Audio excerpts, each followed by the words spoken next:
Vamos a dar lugar a la última exposición dentro de esta mesa.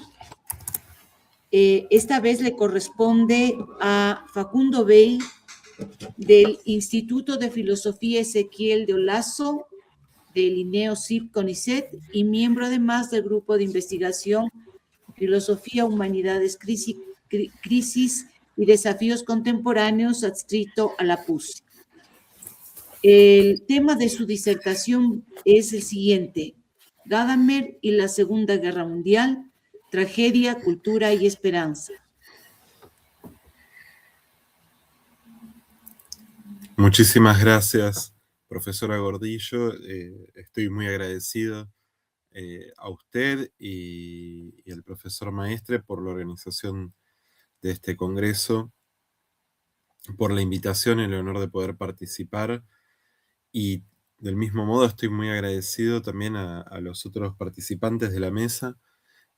Todas las presentaciones han sido muy resonantes entre sí y en particular, bueno, creo que hay mucho para dialogar con la presentación también de Roberto. Poco antes del final de la Segunda Guerra Mundial, en enero de 1944, frente a la Dante-Gesellschaft de Dresde, Gadamer pronunció la conferencia Prometheus und die Tragödie der Kultur, a la que dedicaré esta ponencia, es decir, Prometeo y la tragedia de la cultura. Esta conferencia dio lugar a una denuncia en su momento ante el rector de la Universidad de Leipzig, en la que Gadamer fue acusado de catolicismo político, que afortunadamente luego no tuvo consecuencias.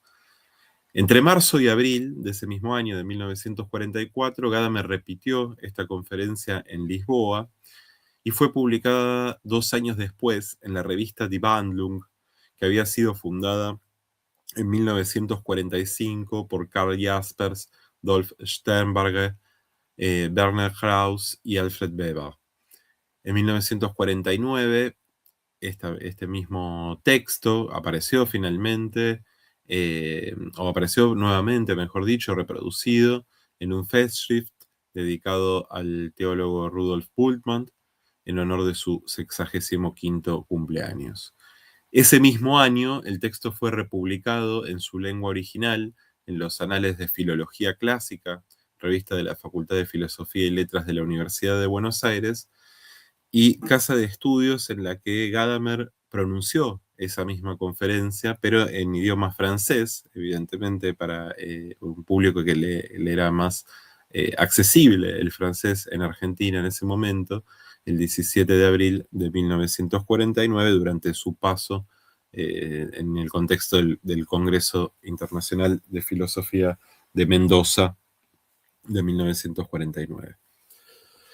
La nota característica de este ensayo reside en que el mito de Prometeo es interpretado allí no solo como un motivo literario o símbolo cultural, sino como un emblema fundamental de la autocomprensión occidental en su dimensión más profunda y contradictoria.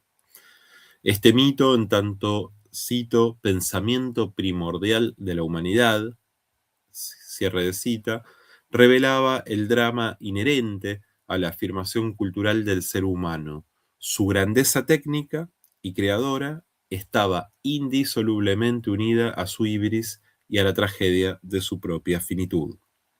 En un tono distinto al del ensayo de ese mismo año, Was ist der Mensch?, ¿qué es el hombre?, Gadamer señalaba que el mito de Prometeo anticipó una forma de autorrepresentación que la cultura occidental no había dejado de reiterar. Gadamer establecía entonces allí, al inicio de su trabajo, una premisa eminentemente hermenéutica. Las voces de los mitos son tan profundas como mudas, y cito a Gadamer, escucharlas significa aprender a comprenderlas. Fin de cita. A diferencia de otros mitos que permanecieron como enigmas remotos, cito nuevamente, su origen, ¿no?, el del mito de Prometeo, se fusionó para nosotros de manera indistinguible con la historia de su transmisión, reinterpretación y renovación. Fin de cita. Sin dejar de interpelar a la conciencia occidental. El mito prometeico se convirtió así, dice Gadamer, y lo cito nuevamente, en una voz venerable y grave en el coro de la autocomprensión humana, ennoblecida por su antigüedad y los avatares del destino. Fin de cita. Cuya persistencia reveló su capacidad para articular la experiencia histórica de la cultura occidental. Con este gesto, el autor se situaba por un momento en una de las respuestas míticas más decisivas a la pregunta por el ser humano, donde su propia historia se reflejaba en la historia de la interpretación de la figura del titán, Prometeo. La osadía prometeica, el sacrílego robo del fuego y su entrega a la humanidad, aparecía como el origen mismo de la cultura humana, pero también como el comienzo de una alienación fundamental en la que mito y destino se entrelazaron estructuralmente. La reflexión gadameriana recuperaba aquí la matriz trágica de la humanidad, la conciencia de que el progreso técnico y cultural no constituía un don gratuito ni una promesa incondicional de felicidad, sino el resultado de una transgresión primigenia, una violencia contra el orden cósmico. Gadamer dedicó una parte considerable de su análisis a la comparación entre las versiones del mito ofrecidas por Hesíodo y Esquilo, e identificó en esta transformación del mito un giro fundamental para esta autocomprensión de la cultura occidental a la que hacía referencia antes. La versión hesiódica, tanto en la teogonía como en los trabajos y los días, presentaba a Prometeo principalmente como un embaucador que engañaba a Zeus y por ello sufría su castigo. Sin embargo, Gadamer detectó en Hesíodo una modificación consciente de la narrativa original.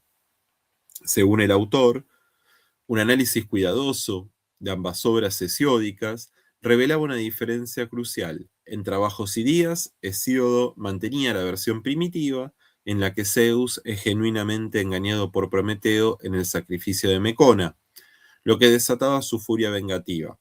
Sin embargo, en la teogonía, Hesíodo reinterpretaba deliberadamente el mito, haciendo que Zeus, dice Gadamer, viera a través del engaño, pero permitiéndolo, obligándose así a justificar esta aceptación mediante una intención vengativa que se va a proponer como previa. Esta modificación no era casual ni meramente literaria para Gadamer, sino que respondía a un propósito teológico definido: preservar la supremacía e infalibilidad divina de Zeus.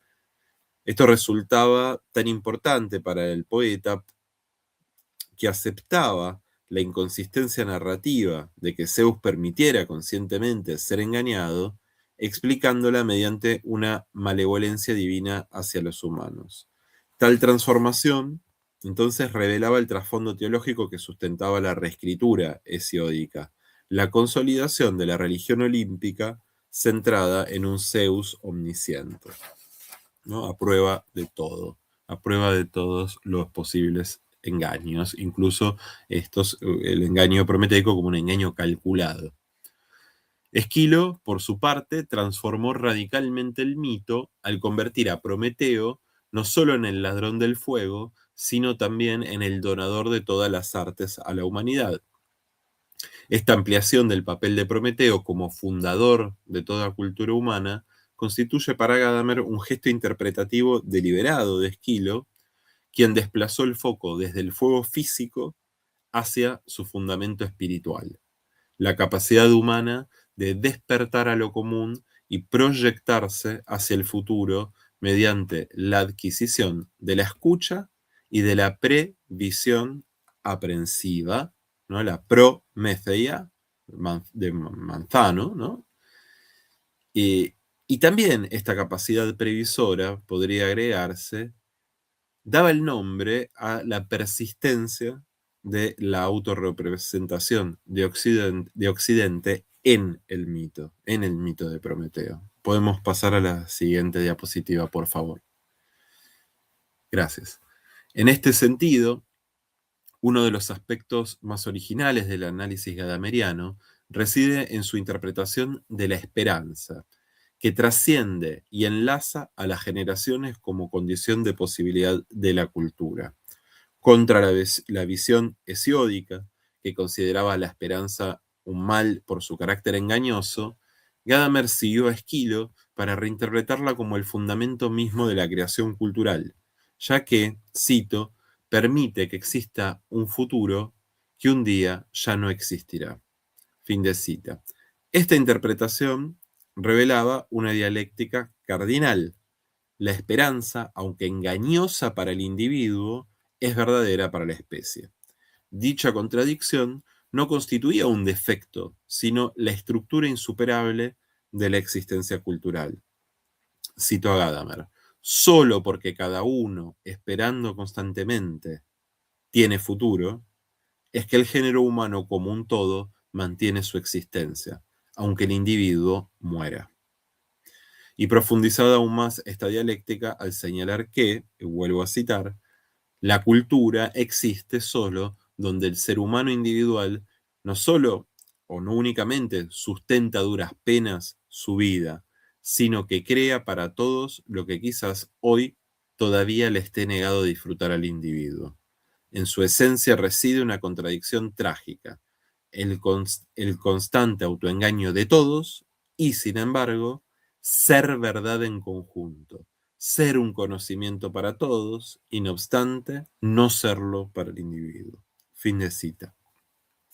Esta tensión se refleja en el destino mismo de Prometeo, a quien Gadamer describió como, cito, el médico que no puede curarse a sí mismo, el despilfarrador heroico de su espíritu y el transgresor inflexible. Fin de cita.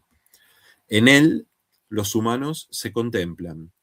La cultura implica siempre un sacrificio individual por un beneficio colectivo, una desmesura trágica, dirá Gadamer, en la que la humanidad continuamente se excede y trasciende a sí misma. Es por ello que, cito nuevamente, la conciencia cultural es siempre ya crítica cultural, dice Gadamer. Fin de cita. Pues toda afirmación cultural contiene simultáneamente la conciencia de sus límites y contradicciones.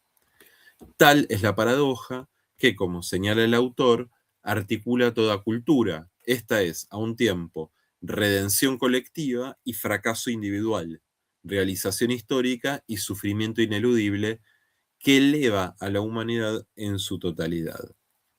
Es imposible no pensar aquí o mejor dicho, que no pensar que aquí hay una alusión indirecta y polémica a Nietzsche.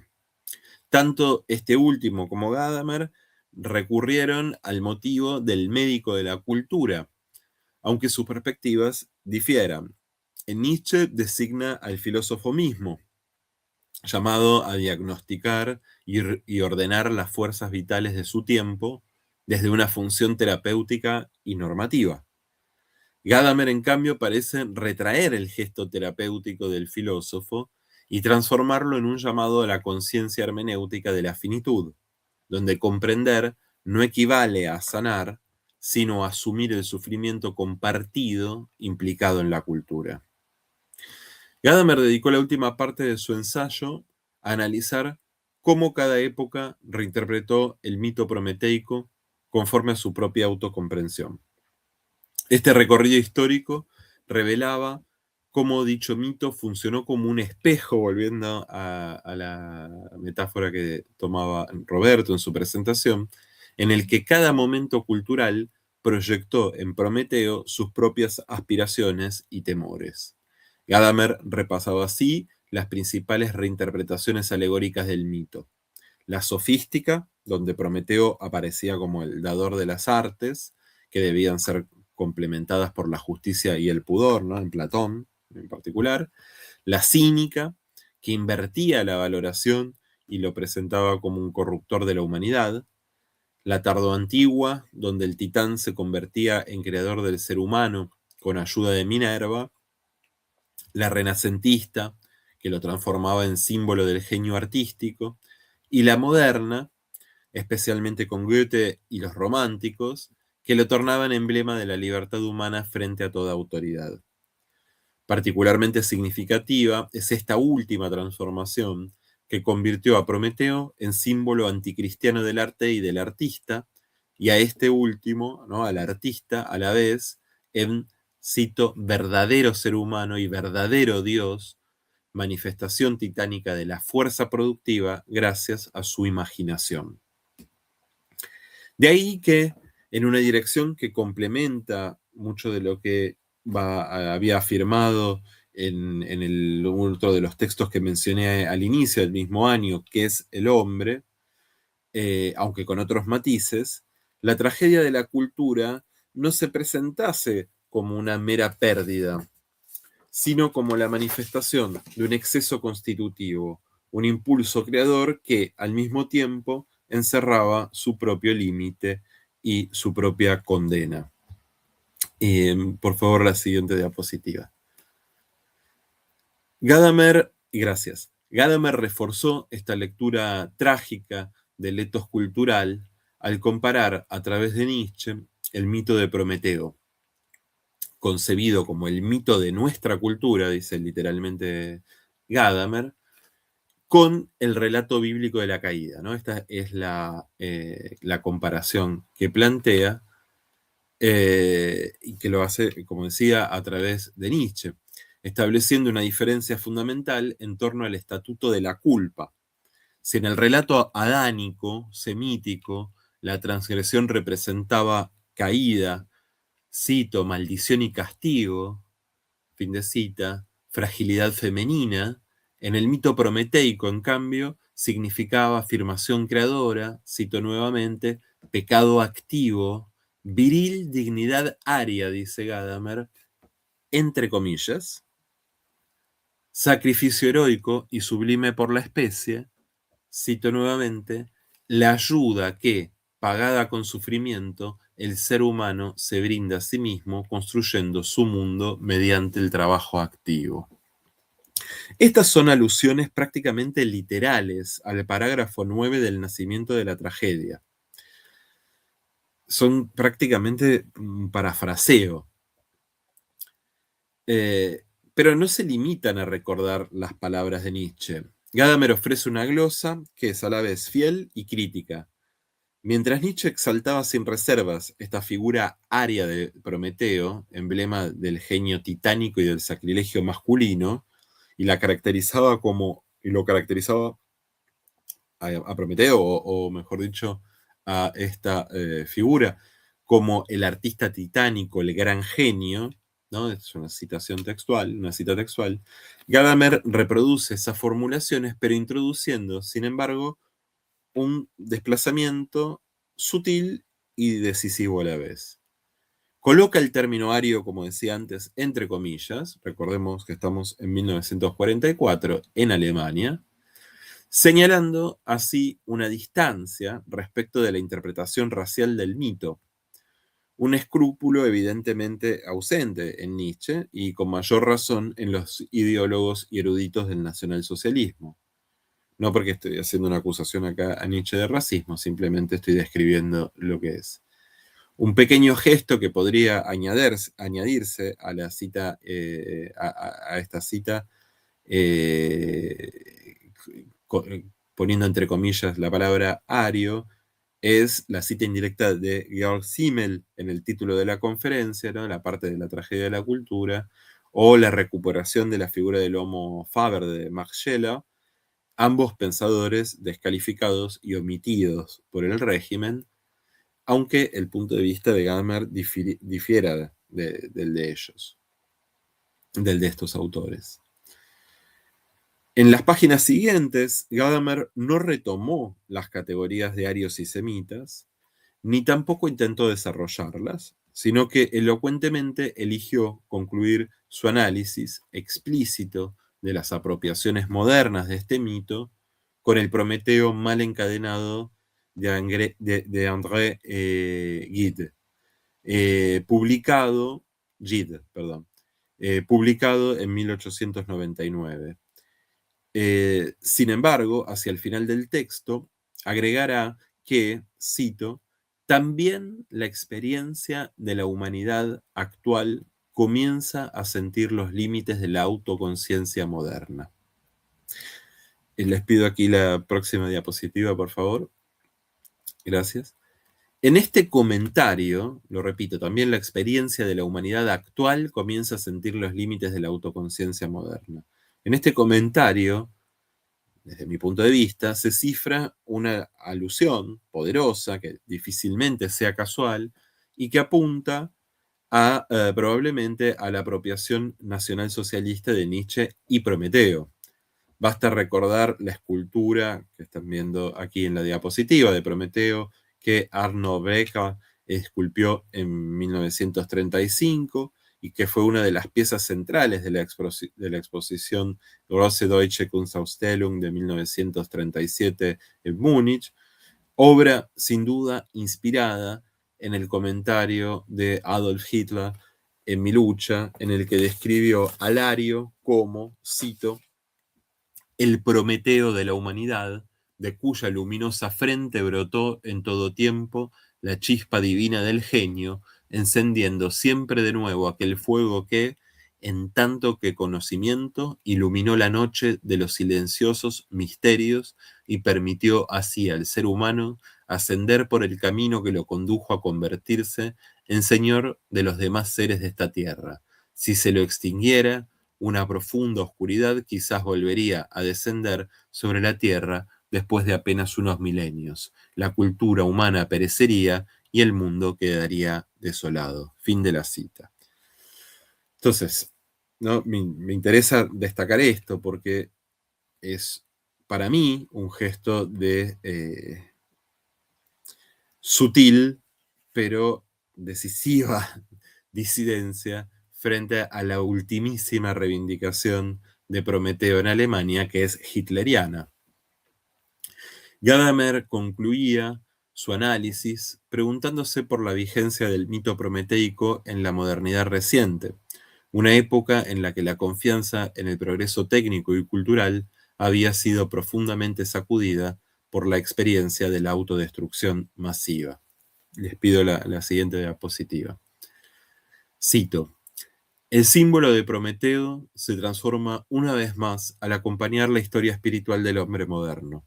La embriaguez de la creatividad está próxima al sufrimiento que surge de la contradicción entre esta omnipotencia en la fantasía y la impotencia en lo real. Me gustaría que nos quedemos con un poco de eso en la cabeza. Pero también esto era Prometeo. No solo el creador heroico de un mundo propio, sino también el perpetuamente despedazado por el águila de Zeus. El sufrimiento del hombre moderno, sin embargo, no se siente como sufrimiento ante Dios, sino ante sí mismo. Así, Prometeo se convierte en símbolo de la humanidad que se despedaza a sí misma a través de su conciencia, en símbolo de la tragedia de la conciencia. Se percibe la cercanía de Nietzsche. Estar más allá del bien y del mal parece hoy a algunos como una especie de nueva salud, como la curación de un antiguo sufrimiento de sí mismo. Empero, Gadamer señalaba, a partir de la dimensión trágica original del mito, la posibilidad de una reconciliación entre el impulso prometeico de la cultura moderna y la conciencia de sus propios condicionamientos, fundada en la experiencia del carácter autoprovocado de su sufrimiento actual. Tal reconciliación sería análoga, según el propio autor, a aquella que habría de culminar la trilogía perdida de Esquilo con la concordia entre Zeus y Prometeo. Prometeo y la tragedia de la cultura se revela así no solo como una reflexión sobre el mito, sino como una meditación filosófica fundamental sobre el destino histórico de la razón occidental. En la tensión entre los polos de la ibris técnica y la escucha de lo humano, se juega la continuidad misma de una cultura que no se autodestruya sin por ello renunciar a su fervor creativo.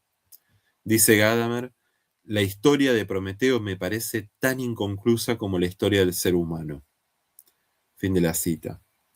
De este modo, la tragedia de la cultura no desembocaba en la desesperación nihilista ni en la estetización nacional-socialista de la política, sino en una esperanza sobria que, al reconocer el padecimiento inherente a la condición cultural, mantenía abierta la posibilidad de un aprendizaje y una reconciliación cuya forma exacta era imposible de anticipar.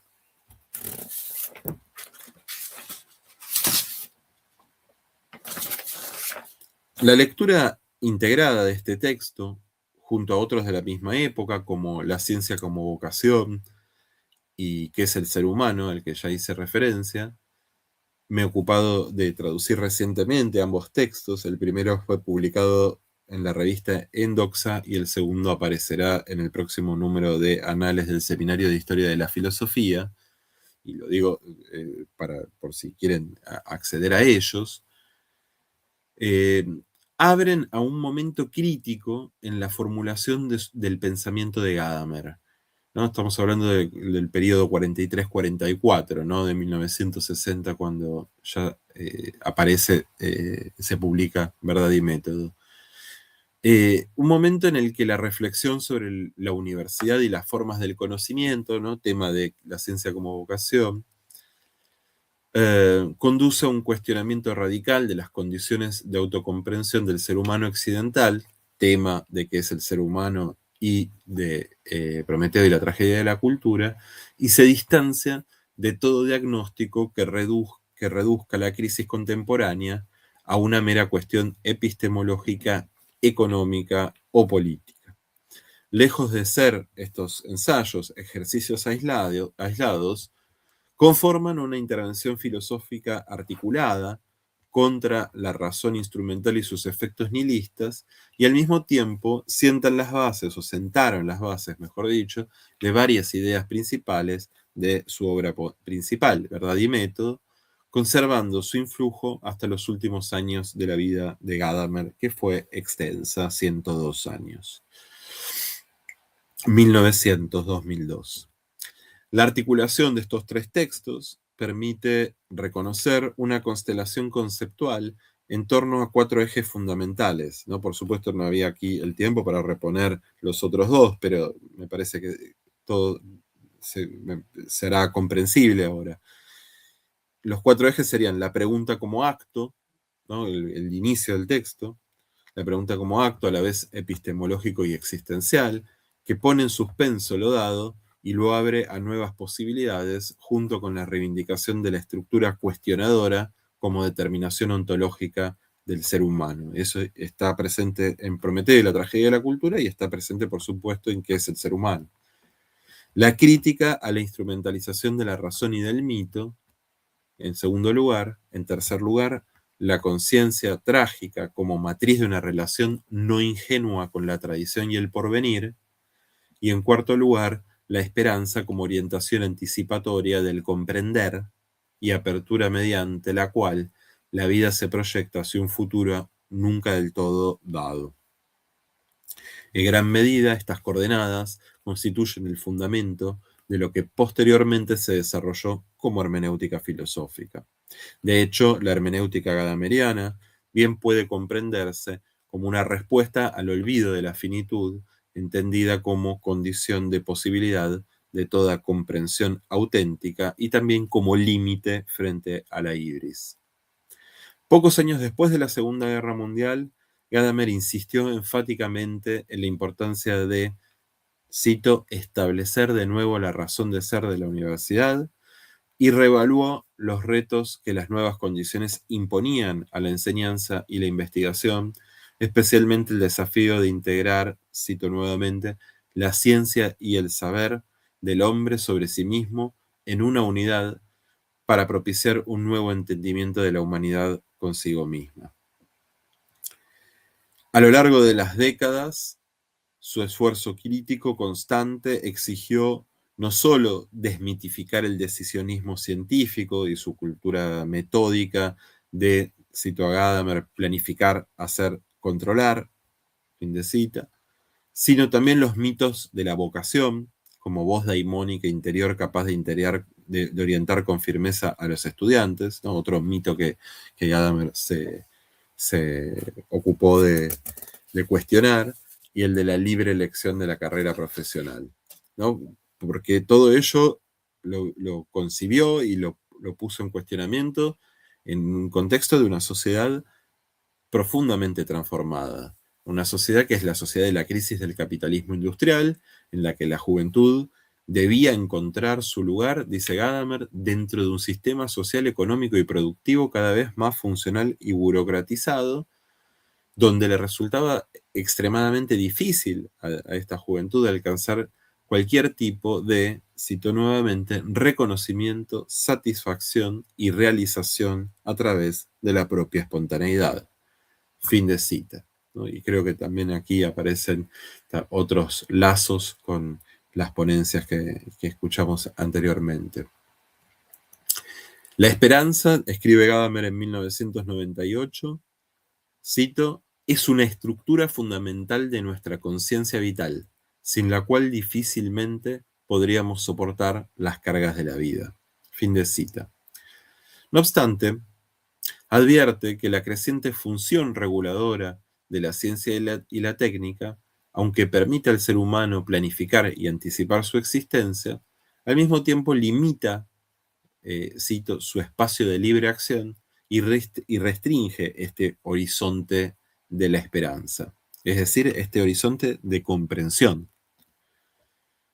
En este contexto, Gadamer distingue entre dos formas, este contexto que es el de 1998, ¿no? 40 años después, 50 años después del texto del que les hablé, Gadamer distingue, decía, dos formas de esperanza en tensión. Por un lado, lo que llama una forma de esperanza vana, pasiva e ilusoria, y que sustituye la previsión y el trabajo responsable por una expectativa sin fundamento y que caracteriza como un, cito, signo de debilidad del conocimiento. Y por otro lado, una esperanza activa de matriz hesiódica ligada a la vigilancia, ¿no? A la Wachsamkeit, dice Gadamer, que sería esta vigilancia, que es una vigilancia y es una especie también de atención y de velar, ¿no? No es solamente un vigilar, sino un velar, y tiene que ver con este estar despierto, con el mantenerse despierto, en un cierto sentido, y a la fuerza de la voluntad propia orientada al obrar cuidadoso, ¿no? Y también ahí está un lazo con lo que decía antes, ¿no? Cuando hablaba de la insatisfacción que Gadamer observa en los años 70, 80 en la juventud de ese capitalismo industrial, donde no hay posibilidad de obtener reconocimiento o satisfacción en el obrar cuidadoso, es decir, a través de lo que se hace, sino en otro tipo de instancia donde ese hacer creativo ya no está en juego, la espontaneidad no cumple o no está en congruencia con el valor esperado, y solamente está puesto en primer lugar el valor de la exigencia y del rendimiento. Esta tensión entre previsión y límite alcanza su punto más profundo en la conciencia de la muerte, donde se revela el carácter finito de toda proyección humana. En este sentido, Gadamer afirma que la esperanza es también una forma de trascendencia, la disposición vital que, al mantener abierta la relación con lo que excede toda previsión, la muerte, el sentido y la felicidad, permite integrar el morir en la comprensión del vivir. Gadamer procuró enfrentarse a las implicaciones educativas de la exaltación social, de la capacidad de adaptación y el conformismo, así lo llama, conformismus, Anpassung, consagrados como virtud suprema, dice, especialmente por la sociedad de expertos, asociada a la que él llamó tercera ilustración, después de la ilustración griega y la del siglo XVIII, se refiere a esta sociedad de expertos como la de la Tercera Ilustración. Así, entre las décadas de 1970 y 1990, Gadamer afirmaba que, cito, el ideal de la administración técnica del mundo, cierro la cita, que podríamos, así de manera lúdica, denominar imago mundo administrandi, estaba reduciendo al ser humano a mero ejecutor anónimo de funciones prescritas, transformando el poder hacer técnico-industrial en un imperativo normativo universal y despojando ese poder hacer algo bien, ¿no? Lo que decía antes, la referencia de lograr cuidadoso, de la creatividad. Entonces, despojando ese poder hacer algo bien de la experiencia de la alegría y el orgullo que siguen a la culminación respetable de un trabajo o una obra, cualquiera sea, así como de la conciencia y del recuerdo vivo, diría Gadamer, cito, de nuestro devenir histórico. En este contexto, cito nuevamente, la autoridad de la ciencia y de los expertos significa un alivio de la responsabilidad que incumbe a quien actúa, incluso cuando la ciencia a menudo no pueda proporcionar una certeza real, y el valor de hacer preguntas, dice Gadamer, en el ámbito educativo pareciera estar bloqueado por los propios planes de estudio, es decir, por la propia planificación del conocimiento. Fin de cita. La persistencia de estas preocupaciones en el pensamiento gadameriano se evidenció también en su meditación titulada Dolor, pronunciada en su última conferencia, pronunciada en el año 2000, su última conferencia pública. En ella, la finitud humana y la dialéctica entre sufrimiento individual y realización colectiva aparecían como experiencias límite, comparables con la guerra y el nihilismo, que interrumpen la cotidianidad, exigen nuestra autocomprensión y reclaman ser escuchadas en lugar de negadas. El dolor, lejos de ser caracterizado como un ideal redentor o como un accidente externo, se presentaba allí como, cito, una gran oportunidad, tal vez la más grande, para por fin hacerse cargo de aquello que nos ha sido encomendado. Fin de cita. Con ello, Gadamer se refería a que es a través de una resistencia activa al dolor que el individuo puede llegar a asumir su finitud olvidada y su cuerpo desatendido, sus anhelos pendientes, sus recuerdos relegados, sus pensamientos inesperados y limitaciones, ya sea en forma de límites transgredidos en exceso o de constricciones que aún pueden ser superadas. Gadamer no proponía una glorificación masoquista o una doctrina ascética, sino que en contraste con la tendencia farmacológica que busca la mera supresión del dolor, afirmaba que cuando éste se integra con coraje en el horizonte vital del paciente, se abre la posibilidad de que algo significativo se le aclare u ocurra, ¿no? Esto de la ocurrencia es algo que Gadamer venía trabajando ya en esos años. En esos años me refiero a los de Prometeo y la tragedia de la cultura, o sea, en los años 40, ahora estamos hablando del año 2000, ¿no? Esta violencia de la ocurrencia, de algo que viene hacia nosotros, que nos embiste. Entonces, el dolor tendría para Gadamer la posibilidad de abrir la posibilidad de abrir a esta aclaración, a ocurrencia del ser humano con respecto a su propio cuidado o a su propio descuido. Así, el individuo, y digo el individuo casi en un sentido kierkegaardiano, porque el dolor es una experiencia completamente intransferible, puede develar y aprender lo que el dolor le comunica, le pregunta, la pregunta que le plantea a la propia fuerza vital ese dolor, y desde allí otorgarle un sentido, ¿no? Sería una especie de nueva modulación del pateimatos, del aprender a través de ese sufrimiento.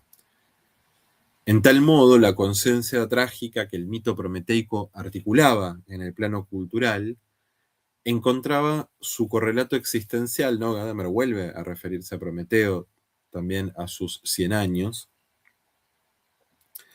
Entonces decía, la conciencia trágica que el mito prometeico articulaba en el plano cultural encontraba su correlato existencial en la vivencia individual del dolor como tarea que debe asumirse y no como problema técnico que deba resolverse mecánicamente, sino obviamente en casos extremos, por supuesto. Se delineaban así dos relaciones fundamentalmente distintas con la finitud. Por un lado, la negación técnica, que en su afán de control absoluto convertía los medios farmacológicos en fines en sí mismos, despojando al paciente de su responsabilidad respecto a su organismo. Por otro, el reconocimiento de que en lo frustrante y rupturista del dolor late la posibilidad de una rehabilitación y autocomprensión más íntima e imaginativa, que existe un modo de sobreponerse al dolor, de, Gadamer diría, fortalecer la vida, en la alegría de experimentar nuevamente las capacidades propias y el logro de conquistar la mejoría. Las rupturas de la temporalidad lineal que estructuran estos tres ensayos nos advierten que el presente no agota el horizonte de lo pensable, que el futuro puede interpelarnos incluso cuando parece clausurado y que el pasado conserva el potencial de ser una reserva de sentido capaz de interrumpir la aparente inevitabilidad del presente. Pero sobre todo nos recuerdan que, y cito a Gadamer una vez más, solo el autoconocimiento puede salvar la libertad, que no está amenazada únicamente por los que detentan el poder en cada momento, sino también por el dominio y la dependencia que emanan de todos aquellos que creemos dominar, ¿no? Y por supuesto aquí entra la dependencia tecnológica en el caso de nuestro actual, de las reflexiones sobre la inteligencia artificial y su posible deriva teomórfica. Esto requiere no solo que recordemos que no somos dioses, sino también que no somos ni bestias ni máquinas.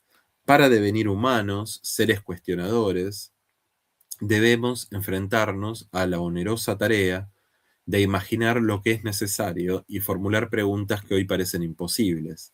Esta impronta que nos lega el pensamiento gadameriano constituye sin duda una aportación más que valiosa para afrontar los rasgos persistentes de una crisis de la que Gadamer fue ya testigo, una época de tensiones exacerbadas que tiende a reducir la educación a mera capacitación técnica, el trabajo a autoexplotación, la economía a fraude financiero, la política, administración y manipulación de recursos, emociones e influencias, la naturaleza a materia prima para la expoliación ilimitada, y la cultura a escuela de conformismo, desinformación y aislamiento.